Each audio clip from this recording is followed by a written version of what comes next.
Dubai. Eine Stadt, die polarisiert wie keine andere. Eine Metropole zwischen Superlativen und Skandalen. Ein Spielplatz der Reichen, eine Bühne für Influencer und ein Sehnsuchtsort für Millionen Gastarbeiter in ihrem Schatten. Und mittendrin ich. Ganz allein, ohne Unterkunft, ohne Essen, ohne Geld. Mittellos in einer Stadt, die sich im Überfluss sonnt, will ich das New York des Nahen Ostens von Süd nach Nord zu Fuß durchqueren. Kann das gut gehen? Wie lange halte ich durch? Was werde ich lernen über mich selbst, über diese Stadt, über ihre Menschen? Wer ist bereit zu teilen? Wer wird mir helfen? Und wie reagiert ein autoritäres Emirat auf einen Fremden, der mit nichts als einer Kamera durch seine Straßen streift? Welches Gesicht zeigt Dubai, wenn man nichts hat? Hi, how are you? Good, thank you. How are you? I'm good. So, where are you from? Germany. Are you tourist? Yes. Okay. Can I have your ID or...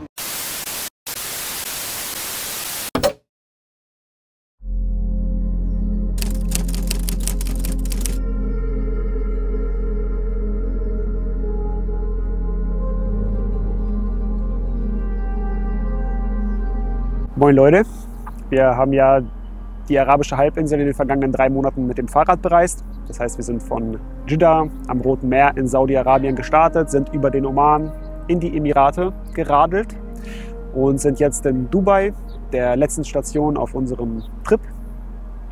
Und ja, der Kontrast könnte größer nicht sein zu den vergangenen Wochen und Monaten. Also von der Bescheidenheit der Natur in diese Luxusmetropole. Ja, und ich habe mir was überlegt für den Abschluss dieses Reisekapitels. Ich möchte gerne Dubai auf möglichst intensive Art kennenlernen und erleben. Und deshalb werde ich die Stadt von Süd nach Nord zu Fuß durchqueren. Und ja, weil das ein bisschen langweilig wäre, versuche ich das Ganze ohne Geld zu tun.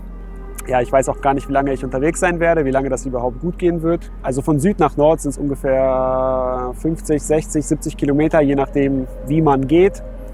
Und ja, ich denke mal so 2, 3 Tage werde ich sicherlich durchhalten, hoffentlich. Ich glaube, die Hitze wird so die größte Herausforderung. Und ich glaube, ich selber werde auch eine große Herausforderung für mich selbst sein. Aber wir werden mal sehen. Ja. Starten wir mal. Die Regeln sind klar. Dubai zu Fuß von Süd nach Nord, mindestens 48 Stunden ohne Geld, mindestens eine Nacht am Strand und irgendwie irgendwo ein bisschen Luxus. Das Experiment beginnt in der Marina, 25 Kilometer südlich des Stadtzentrums. Die Marina symbolisiert so ziemlich alles, wofür Dubai stehen möchte. Glitzer, Glamour, Gigantismus. Innerhalb von 2 Jahrzehnten schossen im südlichsten Stadtteil der Millionenmetropole fast 200 Wolkenkratzer aus dem Sand in den Himmel. Darunter eines der größten Apartment- und Ferienressorts der Welt. Ein 4 Kilometer langer künstlich gezogener Kanal schlängelt sich vorbei an Yachthäfen und Hochhäusern, Restaurants und Luxusboutiquen und bildet die Lebensader eines Viertels, das in den vergangenen Jahren zum Hotspot geworden ist. Für Bitcoin-Gurus, Online-Coaches und Influencer aus aller Welt. Auch aus Deutschland. Angelockt von Sonne und Strand, verhältnismäßig günstigen Immobilien und vor allem niedrigen Abgaben. 0% Einkommensteuer, 5% Mehrwertsteuer, 9% Körperschaftssteuer. Das Emirat ist ein Paradies für alle, die keine Lust haben auf Sozialstaat und Solidargemeinschaft. Und die es sich leisten können, nicht nur ihren Wohnsitz, sondern auch ihr Business an den Persischen Golf zu verlagern. So wirkt die Marina wie ein Laufsteg für eine neureiche Online-Elite. Eine Bühne für diejenigen, die auf Instagram ein Leben glorifizieren, das dem Großteil ihrer Zuschauer immer verwehrt bleiben wird. Eine Umgebung, in der ich mich als Einwandererkind aus einer Arbeiterfamilie wie ein Fremdkörper fühle. Ich möchte nicht auffallen und mich am liebsten unsichtbar machen. Doch stattdessen bin ich ausgerechnet hier, zwischen gläsernen Türmen, glänzenden Autos und goldenem Sand, auf die Hilfe anderer angewiesen. An einem Ort, der nur zu geben scheint, wenn du schon hast.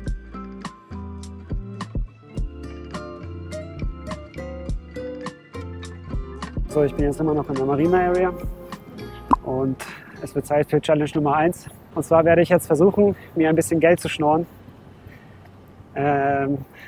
Ja, ist eigentlich übelst unangenehm, vor allem, weil ich ja eigentlich auch nicht wirklich mittellos bin und das ja nur so ein Selbstexperiment ist. Aber das geht auch eher darum, aus meiner Komfortzone rauszukommen und etwas zu tun, das mir sehr unangenehm ist. Und dazu gehört auf jeden Fall, andere Leute um Hilfe zu bitten. Wir werden mal gucken, wie das so läuft. Oh Mann, Alter, gar keinen Bock drauf. Egal, los geht's. Hey guys, do you speak English? Do you speak English? No English? Okay, no English. Okay, thank you. Hey bro, sorry to bother you. Do you speak English? Just have a question. My name is Eugene. I'm a traveler from Germany, and I'm currently on this little self-experiment. I try to see if I can survive in Dubai without my money. So I just wanted to ask, do you maybe have any small money, maybe 1 dirham or 2 dirham to help me out? No? Okay, thank you so much. My name is Eugene. I'm a traveler from Germany, and I'm currently on a little self-experiment here in Dubai. I try to survive without any money, so I'm depending on the goodwill of other people. Yes. So I just wanted to ask, do you maybe have 1 dirham or 2 dirham, Well, anything like just any small money? We don't carry cash, unfortunately. Yeah, that's the problem. I only have my in phone. Literally, that's all we UAE. I carry. can give you Yeah. some hot drinking No, no, water. no. That's all right. Thank you so much. Thank Have a nice day. Bye. Hey, sorry to bother you. Do you speak English? Yeah. So I'm basically depending on other people's goodwill. So I just wanted to ask, do you maybe have by any chance like 1 dirham, 2 dirham, any small money that you could help me out I with? have euros because I just came back from Europe, but I don't have Okay. any cash. Sorry. That's all right. Totally understand that. Have a nice day. Bye bye. luck, Thank you. y'all. Hey guys, sorry to bother you. Do you speak English? Yeah. Just wanted to ask, do you maybe by any chance have 1 dirham or 2 dirham to help me Don't out? have any cash. Yeah. I understand. Have a nice day. Hey, sorry to bother you. Do you speak English? Yeah, I do. Is другая валюта? We don't have money with us, like cash. That's all But right. maybe you need something else. That's okay. That's totally fine. That's totally fine. Don't worry at all. Everything's good. Thank you so much. Have a nice day. Das war auf jeden Fall ein Fail. Ich habe so um die 10 Leute angesprochen und leider kein Geld bekommen. Entweder bin ich zu unsympathisch oder wirke wie ein Weirdo. Ja, wie auch immer. Es ist gerade ein bisschen zu heiß, um weiter hier rumzulaufen. Zum Glück gibt es kostenlos Wasser hier in der Stadt. Also ich kann meine Flasche immer wieder auffüllen.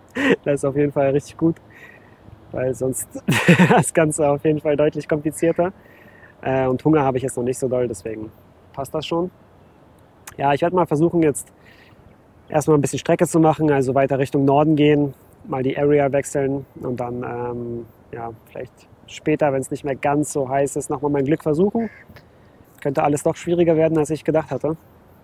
Bin ein bisschen verwöhnt von der Gastfreundschaft, die wir in den vergangenen Wochen und Monaten hier auf der arabischen Halbinsel erlebt haben. Davon ist jetzt hier bislang nicht mehr allzu viel zu spüren. Naja, war auch zu erwarten. Es ist irgendwie skurril, dass ausgerechnet Dubai mittlerweile das Aushängeschild der arabischen Halbinsel ist. Obwohl die Stadt nicht mehr viel gemein hat mit dem, was die Region seit Jahrhunderten prägt. Weder der Islam noch die Beduinenkultur spielen hier noch eine spürbare Rolle. Stattdessen wirkt Dubai wie der feuchte Traum eines westlichen Kapitalisten. Wolkenkratzer statt Moscheen, Ferraris statt Kamele, Geld statt Gemeinschaft. In den vergangenen Monaten reisten wir tausende Kilometer durch 1001 Nacht. Mit Fahrrad und Zelt ging es für uns durch Saudi-Arabien über den Oman in die Emirate. In den Weiten der Wüste begegneten uns Menschen mit einer Gastfreundschaft, die wir in 6 Jahren Weltreise nirgendwo sonst erlebt haben. Wir wurden eingeladen, beschenkt, willkommen geheißen. Menschen öffneten uns ihre Häuser und ihre Herzen. Davon ist in Dubai nicht mehr viel zu spüren. Hier ticken die Uhren schneller, hier bestimmen Hektik und Individualismus das Leben. Hier macht jeder sein eigenes Ding, ob als Urlauber oder als Einwohner. Und doch trifft man auch hier Menschen, die Hilfe anbieten, ohne dass man danach fragen muss. Alter, es ist so heiß, Mann. Aber es ist was richtig Geiles passiert. Ich bin hier gerade so am Strand angekommen und wollte eigentlich schwimmen gehen. Und dann wurde ich einfach angesprochen von einem netten Pärchen, die gesagt haben, dass die hier so einen Burgerladen haben und der heute irgendwie 10-jähriges Jubiläum oder so feiert. Und dass es dort Burger umsonst gibt. Dann schauen wir auf jeden Fall übelst geil, weil ich habe langsam noch echt Hunger. Und das mit dem Geld schnorren, das hat mich schon ein bisschen auch runtergezogen und frustriert. Naja, ich bin gleich da und hoffe, das war keine Verarsche. Nein, das war es nicht. Ich bekam tatsächlich ein fettes Menü inklusive Pommes und Getränk. Verdammt lecker, völlig umsonst. Und das Beste, ich lernte den Ladeninhaber kennen und er erklärte sich bereit, seine bewegende Geschichte vor Kamera zu teilen. My name is Abdullah Burhani. I am from Syria. I am now 37 years old. Before the war, everything's good. All friend, the life very good, happy. Yeah, I live in Damascus. I was working in printing press. It's my family. From grandfather, then father, then me and my brother. And everything's good. When the war is starting, like friends go, no people, the economic go also not good. Our printing press, it's we cannot go to the printing because near the printing not safe. And stay in the house. I cannot work every day like usual. And when I am in the house, I make for my friend food, for my cousin family. I make burger, I make sandwich. Yeah, and they like the sandwich. And I am thinking to open restaurant. In one day, I'm asking about if there is shop for rent. And they told me tomorrow there is auction, and I go to the home, bring the money, write my name. Another day make auction, and we take the shop, and we start Al-Dagher. Yeah, me and my brother. It's very challenge because the price always go up, down, up, down. And sometimes no electricity, sometimes no water, maybe 1 month without water. No good experience. Just I know how to make the sandwich, the best beef, no experience. I do no day off, no, it's difficult. But now it's good now, 10 years. I have good experience with the management, with the chef, everything. Because my sister here, it's work here, have company here, and I came to see my sister. Yeah, and I make residency here, so I can go and come back easy. Before 1 year, I left Syria. I need to start here because problem. Many things. I left Syria and I came to Dubai, and I start to looking work in printing press. And the printing press, it's need more money to start. Then I go to looking for restaurant, for burger restaurant. I start looking until I find this one. Here, also there is challenge, but everything's clear. The rules clear. I feel now Dubai kind of home now, but also Syria, it's our country, and always we we hope to everything's be good, everything's be back before, and better than also before. But also we feel here in our new country, we feel there is good rule, people very nice. I'm very happy here. Yeah, my hope for the future, the first one, all the all people be life safe, no problem, no war, no nothing like that. And also I hope to big my work. Open another branch, and hope to make printing press also, to start again here. Yeah.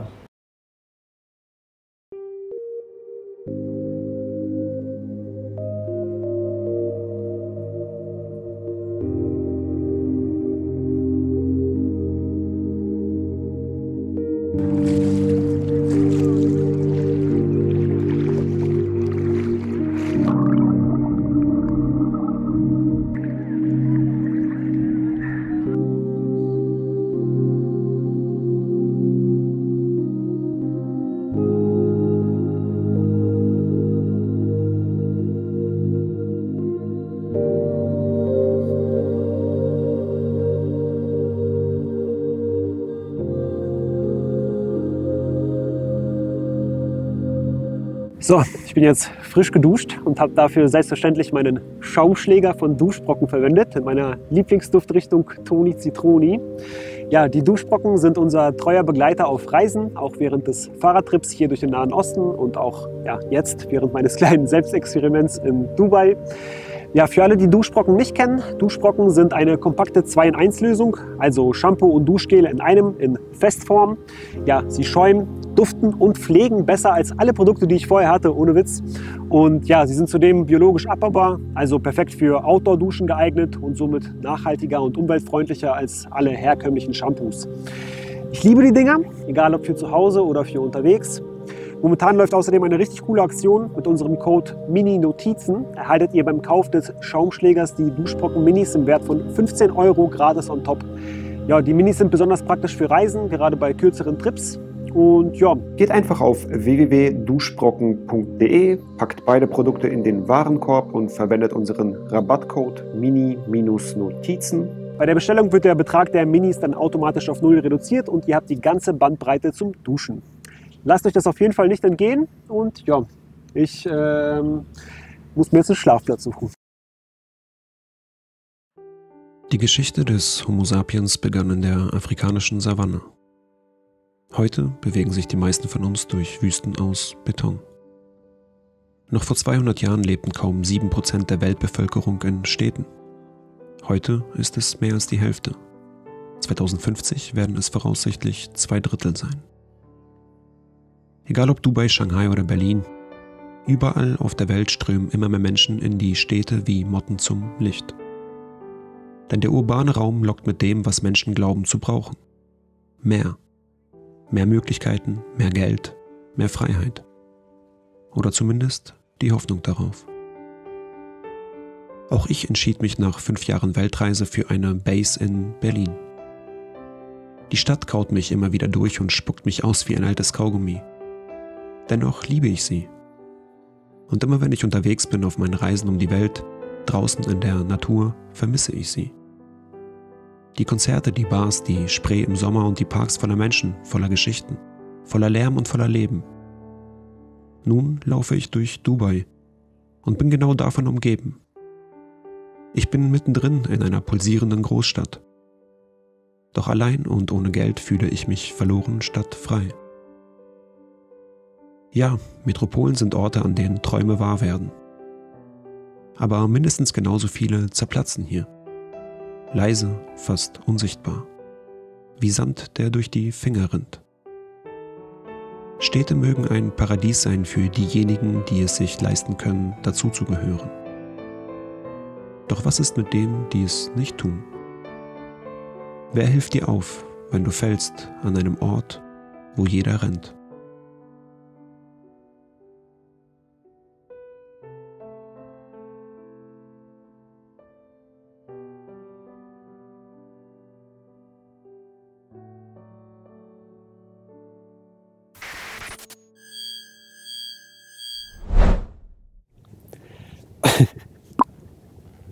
Ja, ich bin hier gerade noch rumgelaufen und habe nach einem geeigneten Strand gesucht. Und das war echt gar nicht so einfach, wie ich dachte.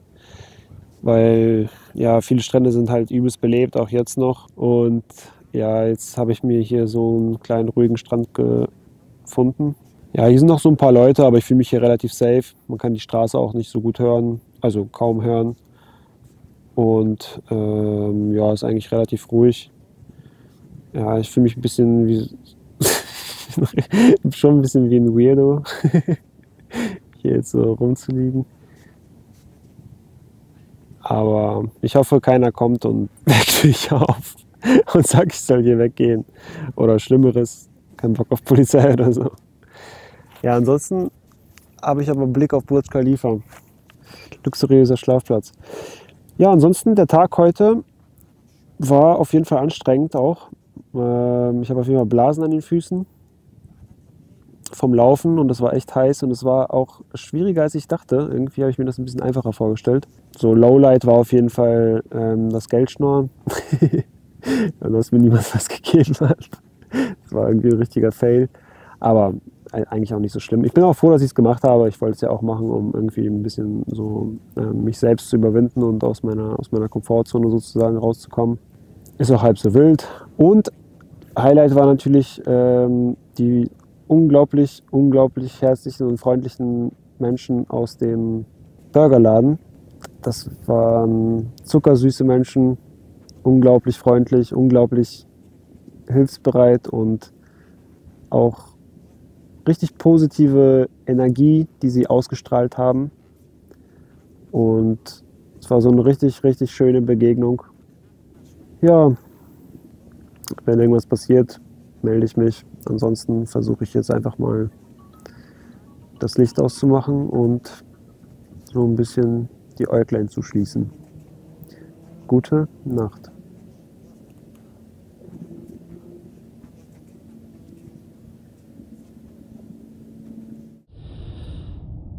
Das ist auf jeden Fall übelst schwer hier zu schlafen, Alter. Es ist jetzt kurz nach 2 und hier gehen immer noch Menschen lang. Und hier sind auch solche Aufräummenschen. Aber ich wurde noch nicht verscheucht, deswegen ist das immerhin ganz gut. Ja, bin auch immer übelst müde. Ich habe auch übelst Hunger auf einmal, ey. Ja. Morgen wird anstrengend, Alter. Morgen wird richtig anstrengend. Ich werde bestimmt so gerädert sein, Mann. Dann muss ich mir auf jeden Fall wieder irgendwie Geld erschnorren oder irgendwas. Egal. Bis morgen. Bis in ein paar Stunden.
So, guten Morgen. Das ist mein Frühstück. Ich hatte noch ein Beutelchen Nahrungsergänzungsmittel. Das habe ich mir jetzt mit Wasser gemischt.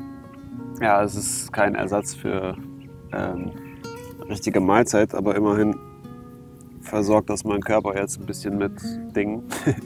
Es ist jetzt kurz nach 7, die Sonne ist schon eine Weile wach. Zum Morgen hin konnte ich da eigentlich ganz gut pennen, weil ich war wahrscheinlich einfach nur übertrieben müde auch. Das ist schon eine Herausforderung für mich, dieses ganze Unterfangen, muss ich schon echt sagen.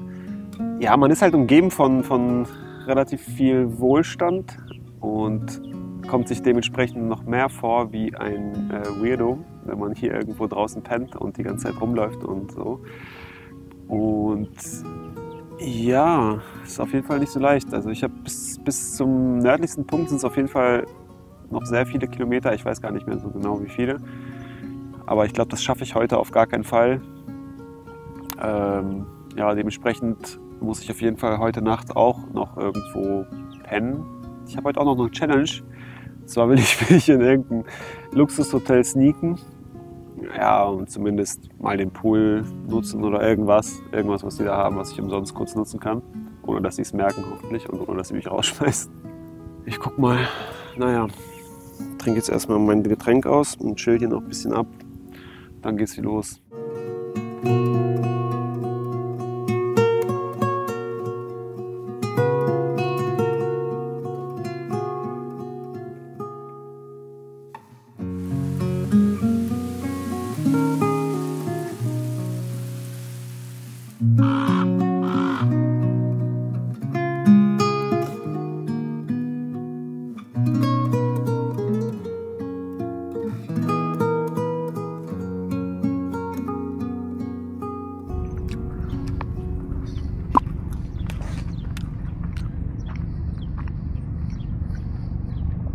chill hier immer noch am Strand, an demselben Spot. Also ich bin jetzt wieder gewandert, immer dem Schatten hinterher. Und hier hinten hat sich so eine Gruppe netter Frauen zu mir gesellt und die haben gefragt, was ich so mache und waren so gütig und haben mir ein Sandwich gegeben und eine Orange und Wasser. Ich muss auf jeden Fall gleich los, weil nützt ja alles nichts. Irgendwie auch keinen Bock ins Wasser zu gehen gerade. Naja. So ziehe ich weiter an meinem zweiten Tag ohne Geld durch die Straßen Dubais. Vorbei an Baustellen, an Luxus-Apartments, an einer Skyline, die gebaut wird, um zu beeindrucken und um zu übertreffen. Denn Dubai denkt nicht in Bedürfnissen. Dubai denkt in Rekorden. Hier steht das höchste Gebäude der Welt, das teuerste Hotel der Welt, die größte Shopping-Mall der Welt. Und jedes Jahr kommen neue Prestigeprojekte dazu. Immer größer, immer höher, immer weiter. Manchmal wirkt Dubai wie eine Stadt, die sich selbst überholen will. Eine Stadt, die nicht weiß, wann genug ist. Aber wie viel ist genug? Wir Menschen haben uns das Leben immer bequemer gemacht, immer glänzender, immer luxuriöser. Wirklich glücklicher als unsere Vorfahren scheinen wir aber nicht zu sein. Wozu also das alles? Warum streben wir nach mehr, wenn es die Leere in uns nicht füllt? Warum zerstören wir Lebensraum für Türme aus Stahl? Warum riskieren wir den Kollaps ganzer Ökosysteme für ein Wachstum ohne Ziel? Heute bestaunen Milliarden Menschen die Pyramiden von Gizeh, das Taj Mahal in Agra, das Kolosseum in Rom. Und ja, diese Bauwerke sind beeindruckend. Doch nüchtern betrachtet sind es nutzlose Monumente. Denkmäler menschlicher Eitelkeit, errichtet von größenwahnsinnigen Herrschern, die niemanden nutzten außer sich selbst. Was werden die Menschen in 2000 Jahren von uns denken, wenn sie vor dem Burj Khalifa stehen? Werden sie staunen? Oder werden sie den Kopf schütteln über eine Zivilisation, die alles hatte und trotzdem immer mehr wollte?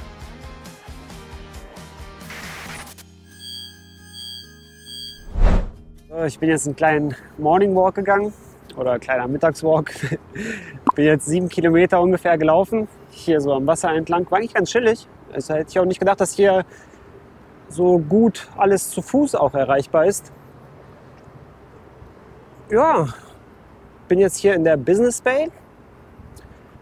Bin quasi so ein bisschen stadteinwärts rein, also weg vom Meer. Ich mache jetzt Challenge Nummer 3 und das ist ein bisschen Luxus. Hier sind ein paar luxuriöse Hotels und ich werde mich jetzt versuchen, in eins reinzusneaken, um mal zu gucken, ob ich irgendwas ein bisschen was Chilliges machen kann. Vielleicht so ein bisschen Pool oder Sauna oder so wäre schon geil. Mal gucken. Ich habe hier so eins im Blick. Bin gerade hier einmal lang gelaufen und da sah es eigentlich so aus, als könnte ich da easy rein. Und bei den großen Hotels hier können die sich ja niemals merken, wer da wirklich irgendwie Hotelgast ist und wer nicht. Naja, ich probiere es mal aus. Ich bin ein bisschen aufgeregt. Ich hoffe, das wird jetzt kein peinliches Desaster. So, mal gucken. Challenge Nummer 3. Ich bin gespannt.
jetzt auf dem Klo.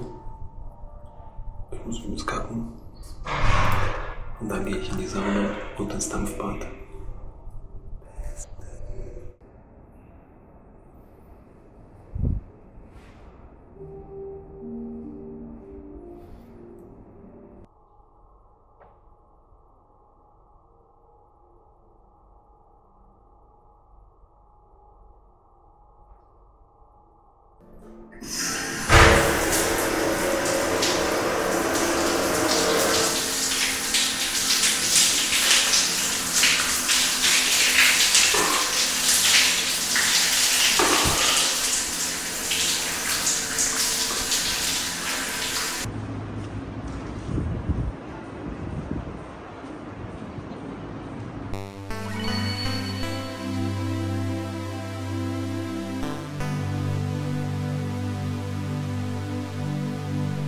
So, zurück auf der Straße. Ja, ging doch dann leichter als gedacht. Ja, beim Pool war so ein Dude, der quasi die Handtücher ausgegeben hat und der hat dann immer nach Zimmernummern gefragt. Vor mir waren zum Glück welche. Und dann hatte ich da keine Lust drauf, das zu riskieren. Und ja, bin dann wieder weggegangen. Lieber nicht das Glück herausfordern, zufrieden sein mit dem, was man bekommen hat. Und ja, Sauna und eine Dusche und auf Klo war ich auch. Das ist schon ordentlich. Ja, habe übrigens hier eine Banane noch. Da lagen Datteln und Bananen aus und ich habe ein paar Datteln gegessen und 2 Bananen mitgenommen. Ist auf jeden Fall ganz gut. Vielleicht muss ich dann heute gar nicht mehr nach Essen schnorren, weil ich habe ja heute Morgen Supplement Drink gehabt und ein Sandwich. Ist jetzt nicht viel, aber ja, ich habe halt echt gar keinen Bock nach Essen zu schnorren oder nach Geld. Das ist einfach nicht mein Ding, Mann. Weil vor allem es gibt halt Leute, die sind halt wirklich auf Hilfe angewiesen, die halt wirklich mittellos sind und ja, ich bin es halt nicht. Und das ist halt einfach nur für so ein Selbstexperiment irgendwie einen auf den zu tun, kommt mir irgendwie nicht so richtig vor. Habe ich irgendwie einfach kein gutes Gefühl mit so. Ich schaue so gerne Sendungen, so wie The Race zum Beispiel. Ich feiere das übelst ab oder Manhunt oder so. Ich feiere das. Ich gucke das so gerne so, aber ja, da ist es halt irgendwie was anderes nochmal, glaube ich. Oder vielleicht auch nicht. Aber ja, ich selbst hier für mein kleines Selbstexperiment fühle mich damit einfach nicht wohl. Vor allem hier sieht man halt so eine extreme Schere. Es ist halt eine übelste Zweiklassengesellschaft hier. Also man sieht halt die Arbeiter, die unten übelst malochen und diese ganzen Gebäude hier bauen und alles in Schuss bringen sozusagen. Und oben chillen dann in den fertig gebauten Luxus-Apartments dann die Reichen. Und ja, die verdienen hier auch kaum Kohle, die Arbeiter. Und müssen hier auch in der Hitze malochen.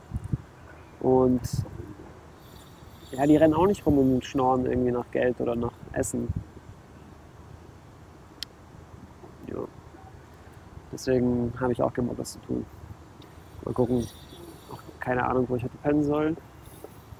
Ja, langsam verliert dieses Experiment seinen Reiz. Hinter jedem Superlativ in Dubai steckt mindestens ein Skandal. Die Schatten der glitzernden Fassaden erzählen Geschichten von Schweiß, Schmerz und Schweigen. Denn die Stadt wurde nicht gebaut von Millionären, nicht von Scheichs, nicht von den Architekten, die auf Magazintiteln lächeln. Gebaut wurde sie von Millionen Gastarbeitern aus Asien und Afrika, die ihre Heimat zurückließen, um hier Geld zu verdienen. Für ihre Familien, für ein besseres Leben.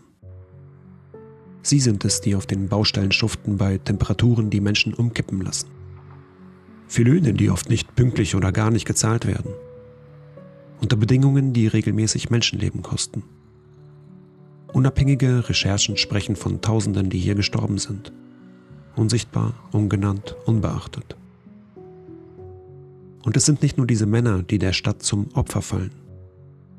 Vor rund 10 Jahren wurde eine Österreicherin in einer Tiefgarage vergewaltigt.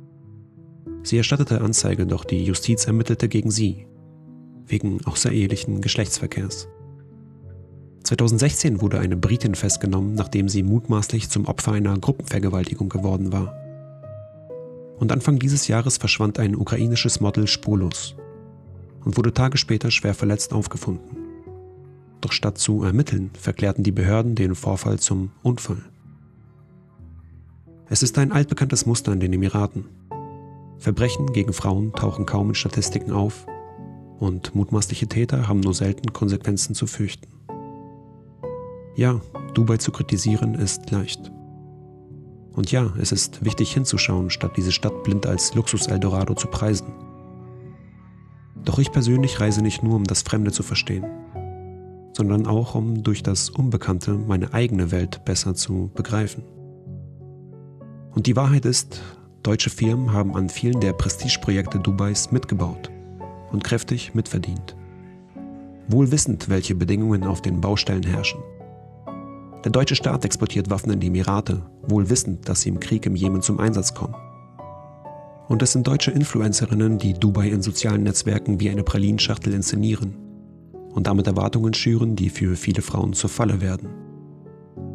Wir sind also alle Teil eines Spiels, das glänzt, solange niemand fragt, wer dabei verliert.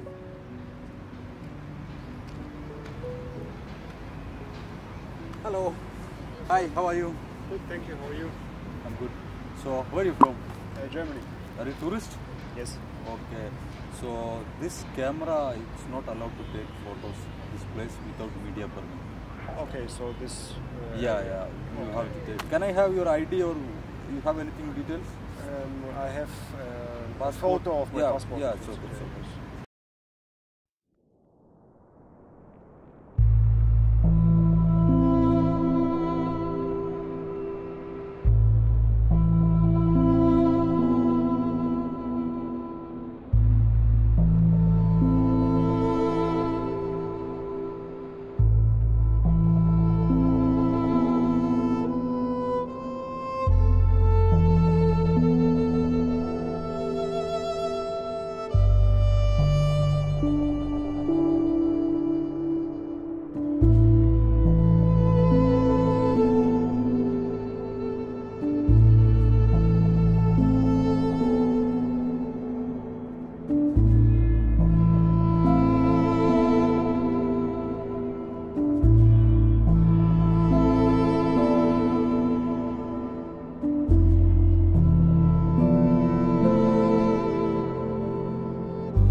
Ich habe jetzt meinen Schlafplatz gefunden, glaube ich.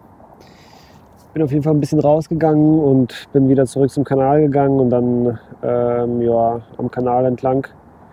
Und hier ist irgendwie so eine Wohnsiedlung mit so einem fetten Park oder so. Also auf jeden Fall sind hier so Sachen, so Volleyballfeld, Basketballfelder, aber irgendwie zockt keiner. Und es ist ziemlich leer alles. Ja, deswegen, ich glaube, ich penne einfach hier. Habe auch echt keine Kraft mehr zu gehen. Aber mit dem Hunger geht's. Das ist das Gute an der Wärme. Da hat man eh nicht so einen Appetit, also ich zumindest nicht. Ich hoffe, ich kann hier ein paar Stündchen pennen. Und ja, wenn ich irgendwie aufgeweckt werde, verscheucht werde, dann gehe ich einfach weiter. Ich will jetzt einfach nur irgendwie die Mission erfüllen. Also mein Endziel sozusagen erreiche. Und dann ist es auch gut. Ja. Schauen wir mal. Gute Nacht.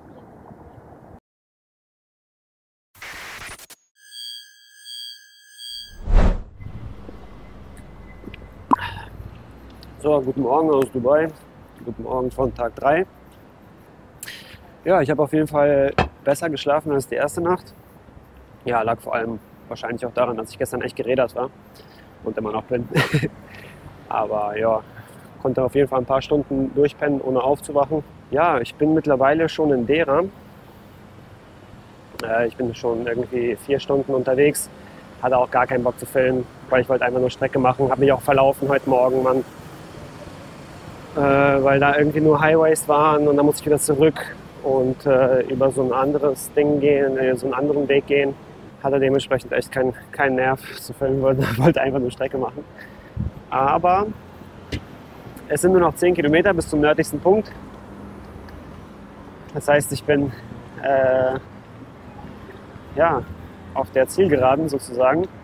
Und ich bin jetzt schon mehr als 48 Stunden unterwegs und habe deshalb mein Mindestziel, also beziehungsweise die Challenge erfüllt, dass ich mindestens 48 Stunden ohne Geld auskomme. Und ja, als das dann geschafft war, habe ich mir auf jeden Fall auch was zu essen gekauft. Habe mir so Samosas gekauft und jetzt auch eine Pepsi. Bin auf jeden Fall froh, wenn ich es geschafft habe. Aber genieße jetzt auch den letzten Tag. War auf jeden Fall eine coole Erfahrung, muss man schon sagen. Ich bin auf jeden Fall krass aus meiner Komfortzone gekommen. Auch jetzt, Alter, hier rumzulaufen und mich selber zu filmen. Das habe ich vorher noch nie gemacht. Ich bin ja nicht so der Vlogger-Typ, sondern mache halt eher so dokumäßig. Ja, ich nehme auf jeden Fall viel mit davon. Aber ist ja auch noch nicht zu Ende. Mal gucken, wie ich jetzt zum nördlichsten Punkt komme. Mal gucken, ein bisschen Dera abchecken auch. Ist auf jeden Fall übelst international hier. Aber auf eine positive Art und Weise, nicht so wie in Downtown Dubai, wo es Luxus international ist, sondern eher so eine normale Arbeiterklasse hier. Genau, gucken wir mal. Während in Downtown die Wolkenkratzer in den Himmel wachsen und Luxusautos die Straßen säumen, pulsiert in Dera das Herz der Stadt. Hier leben die Menschen, die Dubai am Laufen halten. Händler, Handwerker, Gastarbeiter. Im ältesten Viertel der Millionenmetropole leben 400.000 Menschen aus 200 Nationen. Einwanderer aus aller Welt, auf der Suche nach einem besseren Leben am Persischen Golf. Während ich durch Dera laufe, spüre ich eine Mischung aus Faszination und Wehmut. Hier, so scheint es, schlummert noch das authentische Dubai. Ich sehe Männer, die morgens auf Plastikstühlen vor kleinen Cafés ihren Tee trinken. Ich höre Stimmen, die aus Läden dringen, in denen noch gehandelt wird. Nicht per Touchscreen, sondern mit Blickkontakt. Die Straßen sind enger, das Leben dichter. Nichts ist poliert, alles ein wenig rau und dreckig. Und genau das fühlt sich in einer Stadt wie Dubai plötzlich kostbar an. Denn der Arbeiterbezirk gerät zunehmend unter Druck. Auch in Dera entstehen Luxusbauten. Auch hier steigen die Mieten. Und auch hier breiten sich Prestigeprojekte aus wie ein Pilz und drängen die angestammte Bevölkerung immer weiter an den Rand. Es bleibt also abzuwarten, wie lange es noch Orte wie diese geben wird. Orte, an denen das Leben nicht nur zur Schau gestellt, sondern wirklich gelebt wird. So, ich bin jetzt im Norden angekommen. Boah, Alter, heute echt viel gelaufen wieder. Meine Beine brennen. Egal. Letzten Meter. Ich wollte eigentlich hier noch zu einem anderen Strand. Von da kann man quasi das angrenzende Emirat sehen. Ja, ich bin jetzt quasi wirklich schon an den Grenzen Dubais, an den nördlichsten. Ja, aber hier wird gerade irgendwie, werden die Strände hier gerade umgebaut. Generell die Area ist gerade, glaube ich, komplett im Entstehen. Hier sind auf jeden Fall fette Villen am Start und auch so Apartments, die gebaut werden. Und die Strände werden gerade irgendwie neu aufgezogen. Ja, man sieht auf jeden Fall auf den Bildern, was die hier vorhaben. Ja, ist auf jeden Fall wieder krass. Ist auf jeden Fall heftig, wie Dubai ja nicht nur in die Höhe wächst, sondern auch in die Breite und in die Länge. Aber irgendwann sind die Grenzen ja auch erreicht, ne? Ich glaube, in 10 Jahren wird die Stadt auch nochmal ganz, ganz anders aussehen. Und wer weiß, wie sie in 50 oder 100 Jahren vielleicht sogar aussehen wird. Ob davon überhaupt noch was übrig bleiben wird. Oder ob das ein sehr gescheitertes Projekt sein wird auch vielleicht. Kann man jetzt nicht sagen. Hoffen wir es mal nicht. Immerhin leben hier jetzt mittlerweile viele Menschen aus aller Welt. Und ja, diese Menschen träumen halt auch von einem besseren Leben und sind hier angetrieben von diesem Traum hierher gezogen. Und das sind nicht nur Reiche, sondern halt auch viele Leute aus afrikanischen Ländern, vom indischen Subkontinent, also aus Pakistan, Bangladesch, Indien, überall aus Asien, aus den Philippinen. Ja, von daher wünscht man sich ja nicht, dass das hier einfach alles irgendwie zugrunde geht. Aber man weiß es halt nicht, ne? Auch jetzt mit dem Klimawandel und so weiß man nicht genau, ob das hier alles noch lebenswert sein wird in einigen Jahren. Ich gehe jetzt weiter Richtung Norden, es ist nur noch 1 Kilometer und dort ist so ein, ist wohl so eine Grünanlage mit Stränden und dann endet auch bald dieses Projekt und nicht nur dieses Projekt, sondern auch unsere Zeit in Dubai und nicht nur unsere Zeit in Dubai, sondern auch unsere Zeit auf der arabischen Halbinsel im Nahen Osten. Vorerst ist es einfach viel zu heiß und da ist nichts mehr mit Fahrradfahren. Kann man knicken. 54 Stunden auf den Straßen Dubais mit fast 80 Kilometern in den Knochen. Ich bin ausgelaugt, hungrig, erschöpft, aber auch dankbar. Ich habe viel gelernt über diese Stadt, über Menschen, über mich selbst. Ich habe erfahren, dass man viel gewinnt, wenn man bereit ist, Erwartungen, Stolz und Kontrolle loszulassen. Und dass man nicht viel braucht, solange man nicht allein ist. Auch hier zwischen Glanz und Gigantismus, zwischen Wolkenkratzern und Wüstensand, bin ich Menschen begegnet, die ohne Zögern geteilt haben, was sie konnten. Und so verlasse ich Dubai mit müden Füßen, aber erfülltem Herzen. Und vielleicht auch mit der leisen Hoffnung, dass selbst an den unwahrscheinlichsten Orten immer ein Funken Menschlichkeit auf uns wartet. Solange wir uns nicht verschließen, sondern rausgehen in diese weite, wilde, wunderschöne Welt.